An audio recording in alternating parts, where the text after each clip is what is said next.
Hi everybody, and welcome to our module on streptococci. So here's our algorithm for identification of gram-positive bacteria, and once you identify that you're dealing with a gram-positive cocci, the next test you want to do is the catalase test. Catalase-positive bacteria are staph, and they tend to occur in clusters. Catalase-negative bacteria are strep, and they tend to occur in chains. Once you know you're dealing with a strep, the next test is often to see what hemolysis pattern you're dealing with on blood agar. We can differentiate strep based on whether they are beta hemolytic, alpha hemolytic, or gamma hemolytic. And so in this module, we're going to talk about all the different strep, and that includes the strep pyogenes, the strep agalactae, strep pneumonia, strep viridans, enterococcus, and strep bovis. So I've listed the names of all the strep infections on this slide here, and as I said in the last slide, they're all gram-positive cocci, they all form chains, and they are all catalase negative. So the first strep bacteria we'll talk about is strep pyogenes, which is also called group A strep based on the Landsfield classification system, and it has a couple of special features that you need to know about. Strep pyogenes has an enzyme called pyrrolidinyl arolamidase, and that's a mouthful. Most people just say it is PYR positive. This enzyme can hydrolyze a substrate called L-naphthalamide beta-naphthalide, and when it hydrolyzes it, it converts it into beta-naphthalamide, and this can be detected by a color change with a detection reagent. So once you know you're dealing with a beta hemolytic strep, testing for PYR positivity is a very rapid way to determine that you're dealing with strep pyogenes because it's the only beta hemolytic strep that is PYR positive. Strep pyogenes also has an important virulence factor called the M protein, which inhibits phagocytosis, and I talk about this in more detail in the module on virulence. Strep pyogenes causes a number of different illnesses, but they generally fall into three categories. It can cause a couple of infections. It can cause pharyngitis or sore throat, which most people call strep throat, and it can cause a couple of skin infections, including cellulitis and impetigo. It causes several toxin-mediated diseases. These include scarlet fever and necrotizing fasciitis, which we'll talk about in this module. And then you should also know that strep pyogenes is a potential cause of toxic shock syndrome. Now, the classic cause of toxic shock is Staph aureus, and I talk about this in the module on staph. But just know that toxic shock can also be caused by strep pyogenes. And then strep pyogenes causes a couple of immune-related diseases. These include rheumatic fever and post-strep glomerulonephritis, and we'll talk about these in this module as well. About 15 to 30% of pharyngitis cases or sore throats are due to strep pyogenes. So you should know that if you ever have a sore throat, the most likely cause is a virus. Strep is much less likely. But still, it's important to identify and treat strep pyogenes for a couple of reasons. First of all, the usual things. We don't want the disease to get transmitted, and we want to limit symptoms. But importantly, that if you don't treat strep pyogenes early, patients are more likely to get rheumatic fever, which is a very serious complication of the strep infection. There are two ways to diagnose a strep throat. You can diagnose it by a throat culture, and there is also a rapid antigen test. It's about 75 or 80% sensitive, so if it's positive, you can go ahead and treat. A lot of pediatricians do the rapid strep test in the office. If it's negative, you still often have to send a throat culture because the test may have missed it. And one thing to always remember about strep pharyngitis is it's one of the few infections that can still be treated with penicillin. Strep pyogenes is generally penicillin sensitive. Now, a lot of pediatricians like to use amoxicillin, and that's because it tastes better in liquid form, so children will take it. And then you can also use a cephalosporin. But always remember, especially for your boards, that penicillin is an acceptable treatment for strep pyogenes, strep throat. Strep pyogenes can cause two important skin infections, cellulitis and impetigo. So cellulitis, it looks like this. It's usually an extending red infection of the subcutaneous tissue. And then impetigo looks like this over here on the right. It's described as honey-colored crusted lesions. Both are commonly caused by strep, but they can also be caused by Staph aureus, and I talk about this in the module on staph.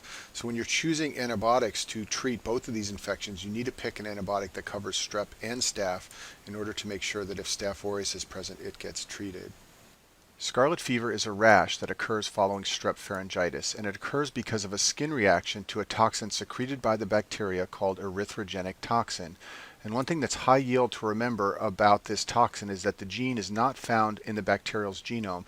The gene is transferred to the bacteria by a lysogenic bacteriophage. Scarlet fever begins with fever and a sore throat, typical strep pharyngitis symptoms, and then it's followed by a diffuse red rash. The rash typically has many small papules, so it's described as sandpaper skin. It starts in the head and neck and then it expands to cover the trunk. And this is a picture from an old textbook. At the bottom of the screen, there's a child with scarlet fever on the right and a child with measles on the left. You can see that measles looks like a typical maculopapular rash, whereas scarlet fever looks more like a sunburn with those small papules making it have the sandpaper skin. Of course, in real life, there's a lot of overlap of the two conditions. Another classic finding of scarlet fever is the presence of a strawberry tongue. This is a picture of a strawberry tongue on the right side of the screen here. Now you can also get a strawberry tongue in a vasculitis syndrome called Kawasaki disease, and Kawasaki disease also occurs in children and also has a rash. In real life, it can be difficult to tell scarlet fever apart from Kawasaki disease, but for purposes of a board question, always look for the presence of a sore throat, and that will tell you that you're dealing with a child with scarlet fever and not one who has Kawasaki's disease. In scarlet fever, the skin eventually desquamates, and importantly, the palms and soles are usually spared by the rash. There are only 3 infectious rashes that typically involve the palms and soles. The most important is syphilis, but the palms and soles can also be involved in Rocky Mountain spotted fever and Coxsackie virus infections. Necrotizing fasciitis is a very dangerous and severe skin infection caused by strep pyogenes. It's an infection of the deep tissues like the muscular fascia and the subcutaneous fat. And it's caused by strep pyogene strains that produce the streptococcal pyrogenic exotoxin, which gets released and leads to a lot of the symptoms and sequelae.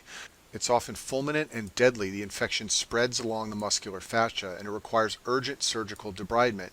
So when you work on surgical rotations in the hospital, you will often get consulted by the emergency room for people with skin infections.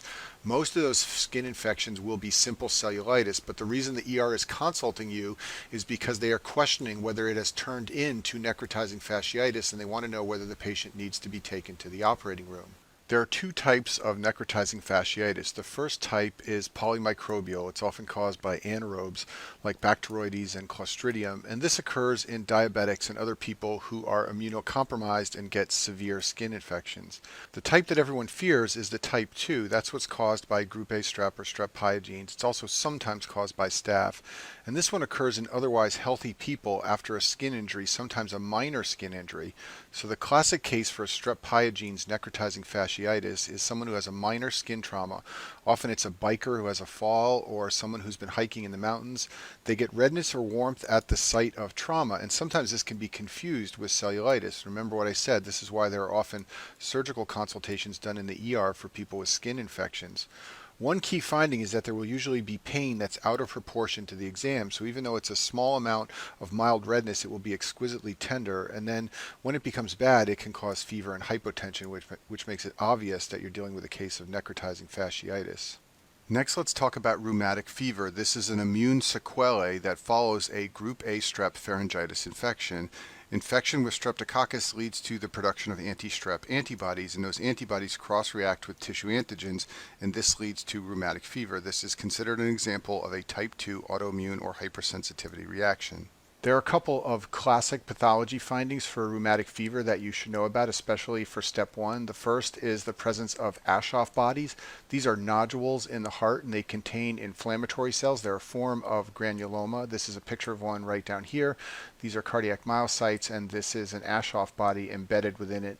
And if you see this under the microscope, it's pathognomonic for rheumatic carditis. Another classic finding is the presence of Anichoff cells. These are some of them over here in this picture. They are these macrophages with a lot of cytoplasm and an owl's eye appearance to them.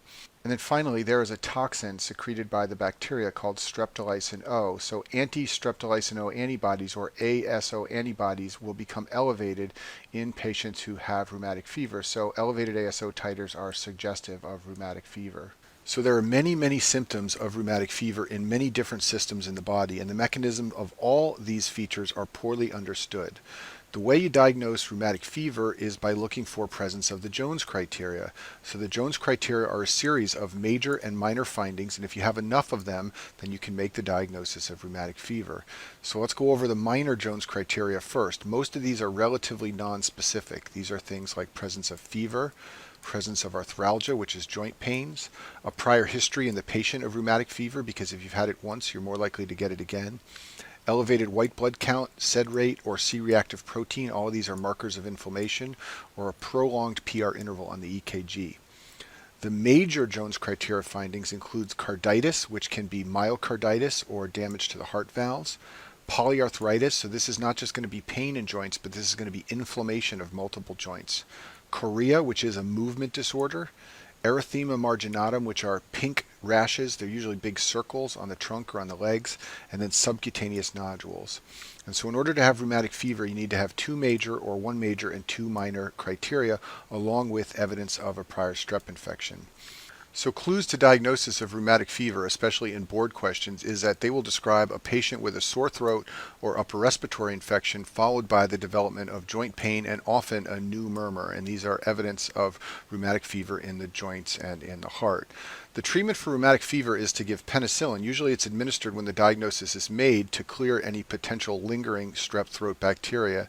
And then in addition, patients who've had rheumatic fever often take penicillin indefinitely for prevention of recurrent infections, because if they ever get another strep throat with strep pyogenes, they can get very, very sick. And just let me mention here that there are two types of cardiac involvement that can occur in rheumatic fever. In acute rheumatic fever, the carditis can lead to severe valve disease and heart failure. And then patients who recover from rheumatic fever years later often develop mitral stenosis. Very rarely they could get aortic or tricuspid stenosis. And the stenosis is the result of fibrosis and thickening of the mitral valve as a sequelae of the immune dysfunction that occurred in the setting of rheumatic fever. When you think about rheumatic fever, you should also think about post-streptococcal glomerular nephritis, because they are both sequelae of strep pyogenes infections. Post-streptococcal glomerular nephritis is the nephritic syndrome. It usually occurs 2 to 3 weeks after a group A strep infection. And one thing to know is that there are certain strains of strep called nephritogenic strains, and these have particular M protein subtypes that cause nephritis. Something that's very interesting about strep pyogenes is that it's very rare for a patient to get both rheumatic fever and glomerular nephritis. They usually get one or the other, and that's because certain M protein subtypes are associated with rheumatic fever and others are associated with glomerular nephritis. Next strep bacteria we're going to discuss is called Strep agalactae, and this is also called Group B strep. It is a beta hemolytic bacteria, just like Group A strep, so you can remember that Group A and B strep are the two beta hemolytic strep. Couple of special features of this bacteria that you should know about. The first one is that it makes something called the CAMP factor. So CAMP factor is named for its inventors. They each have an initial that's in the name, C, A, M, and P. What CAMP factor does is that Staph aureus makes a substance called beta hemolysin that can perform hemolysis. CAMP factor enhances the lysis by beta hemolysis. So if you plate Group B strep and staph on a plate together, you will get a classic finding like what I've shown in this picture down here. So in this picture, Staph aureus has been streaked across the plate like this. This is it, this white streak right here. And then Group B strep has been streaked in this direction down the plate. You can see a faint line of it going down right here. So I'm clearing the lines away, and you can see that where the two lines cross, there is this widening zone of hemolysis, this darkness right here around it. And that extra widening zone of the darkness, you can see it's much wider than the zone around the other portions of the Staph aureus. That widening zone of hemolysis happens because of the CAMP factor being produced by the Group B strep. It makes more hemolysis occur from Staph aureus than you would get in sections of the plate over here where it's just Staph aureus by itself. Second unique feature about Group B strep you should be aware about is that it hydrolyzes the compound hipparate, and this means that it will alter the color of a hipparate test. Hipparate test is a very rapid micro test that can be done to very quickly identify the presence of Group B strep. The most important thing to know about Group B strep in terms of infections is that it colonizes the vagina, so it causes infections in newborn babies who pass through the birth canal. Babies can get infected either in utero or during birth, and for this reason it is one of the common causes of pneumonia, meningitis, and sepsis in newborn babies. Now, most pregnant women are screened around 35 to 37 weeks right before they're getting ready to deliver. They're screened with a vaginal culture, and if they're Group B strep positive, they get prophylaxis a few hours to delivery, usually with either penicillin, ampicillin, or cefazolin. But women who aren't screened or who have ineffective treatment with antibiotics can pass on the bug to their babies, and this is why it can cause infection in newborns. Next strep bacteria is strep pneumonia, and this is classically described as a lancet-shaped gram-positive cocci. You may know that a lancet is a blade, so this is going to be a cocci that's a little bit elongated with a little bit of a pointy edge to it. Some of its virulence factors include IgA protease. It's one of the bacteria that makes an IgA protease. And then a very important and high-yield virulence factor to know about is the presence of a polysaccharide capsule. Remember that some bacteria contain a capsule to help them survive inside the body. This capsule prevents phagocytosis, and it's the basis of the vaccine. The vaccine is from the capsular material, so elderly patients often get the pneumonia vaccine, and they are getting portions of the capsule so that they will develop antibodies to them. Another important thing to know about that's a result of the capsule is that asplenic patients are at increased risk for sepsis. So your spleen helps eliminate capsular bacteria. So patients who've had a splenectomy or patients who have sickle cell anemia, these patients plug up their spleen with sickle cells and they are functionally asplenic. So both of these groups of patients are at increased risk for sepsis from strep pneumonia, and that's because they have trouble clearing the capsular bacteria without a functioning spleen. Strep pneumonia causes a number of infections. It's a classic cause of lobar pneumonia. That's where it gets its name from. It's also a very common cause of meningitis. It can cause otitis media, which is an inner ear infection that classically occurs in children. And people who have bacterial sinusitis often have infection with strep pneumonia. The next strep bacteria is the viridans group strep. So this is a group of similar bacteria that's usually just called strep viridans, but it's actually several different bugs. These bacteria do not have a Lancefield grouping, so they're not group A, B, C, or D, or anything like that. They're all normal mouth flora, and some of them cause dental caries or cavities. Strep mutans is the one that usually does this. There's also another member of this group called strep sanguis, which is a classic cause of subacute endocarditis. So subacute endocarditis is a bacterial infection of the valves of the heart that has a slow onset, and generally patients are less sick. This is in contrast to patients who have Staph aureus endocarditis, who are often much sicker and get sick very quickly. Strep viridans is not that virulent, so it needs an abnormal valve to cause infection. In other words, if you have a normal healthy valve, this bacteria usually cannot cause endocarditis.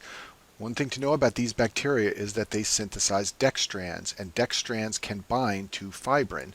So where is fibrin going to be present on the body? Well, it's going to be present where there is endothelial damage.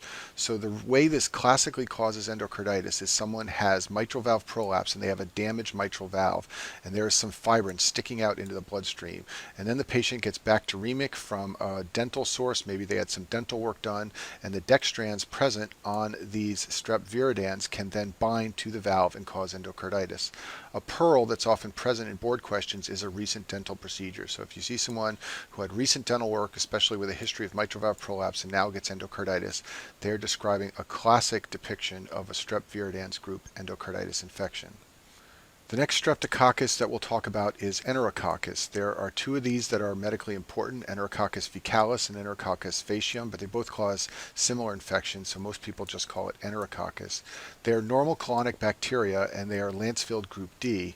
And the two infections that they can cause are UTIs, and they are a rare cause of endocarditis. One thing that's very high yield to know about Enterococcus is that it is resistant to a lot of antibiotics. It's definitely resistant to penicillin. And there is a variant of Enterococcus that is resistant to vancomycin. It's called vancomycin-resistant Enterococcus, or VRE. And this is a very dangerous hospital-acquired infection. Only a few antibiotics can cover this. And if hospitals have outbreaks of VRE, they have to go to great lengths to try and eradicate the bacteria.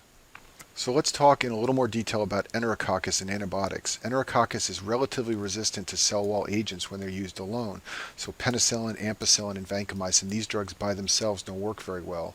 The bacteria is also impermeable to aminoglycosides, so they're never used alone.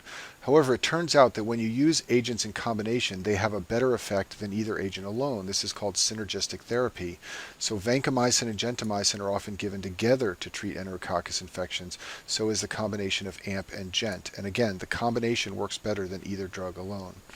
VRE, or vancomycin-resistant Enterococcus, is often treated with linezolid or daptomycin. The niche for these two drugs is treatment of VRE. And any time you're treating Enterococcus, sensitivities from the microlab are very important. The particular strain in a given patient may be sensitive to vancomycin, and then you can use that drug alone, but you won't know that until you test it in the lab to see how sensitive it is to one particular agent or another. Enterococcus is a rare cause of UTIs. These are often hospital-acquired UTIs. They're usually associated with catheters. And one thing to know in actual practice is that anytime someone in the hospital gets a UTI, you need to remove the catheter. And just doing this alone sometimes cures the infection. And one high yield thing to remember about Enterococcus is that it is one of the two bacteria that cause UTIs that will be negative for nitrites. So most bacteria that cause UTIs, especially E. coli, produce nitrites, and you can detect this on a urinalysis. The two that do not produce nitrites are Enterococcus and Staph saprophyticus. So if you see a board question where it looks like a UTI with white cells and bacteria in the urine, but it's negative for nitrites, this is one of the bacteria you should think of. Enterococcus is a rare cause of endocarditis, and when this happens, it's usually after manipulation of the genitourinary tract. So it might be a man who's just had a resection of the prostate. There's a procedure called a TURP, or a transurethral resection of the prostate, that's commonly done for enlarged prostates, and that can introduce bacteria into the bloodstream that aren't ordinarily there. Or someone who's had a cystoscopy, so maybe they had hematuria and they were being investigated for bladder cancer, so they had a scope put into their bladder, and this can sometimes introduce bacteria into the urine that aren't ordinarily there. Because vancomycin and gentamicin covers Enterococcus, it's often used as empiric therapy in endocarditis before culture data are available. So if a patient comes into the emergency room with obvious endocarditis, you'll start vanc and gent so that Enterococcus is covered, and later you can change the antibiotics once you determine what the bug is. And as I said before, synergistic therapy of dual antibiotics is what you want in order to treat Enterococcus. And then the final Streptococcus bacteria that I'll mention is Strep bovis. This is part of the normal colonic bacteria. It is a very, very rare cause of bacteremia or endocarditis. And the most important thing to remember about Strep bovis is that this is strongly associated with colon cancer. So if someone presents with endocarditis and the bug comes back as Strep bovis, one of the things you want to do is work them up for colon cancer, because there's a very high chance that it's present and that the breakdown of the colon wall is how the bacteria got into the bloodstream. And that concludes our module on strep.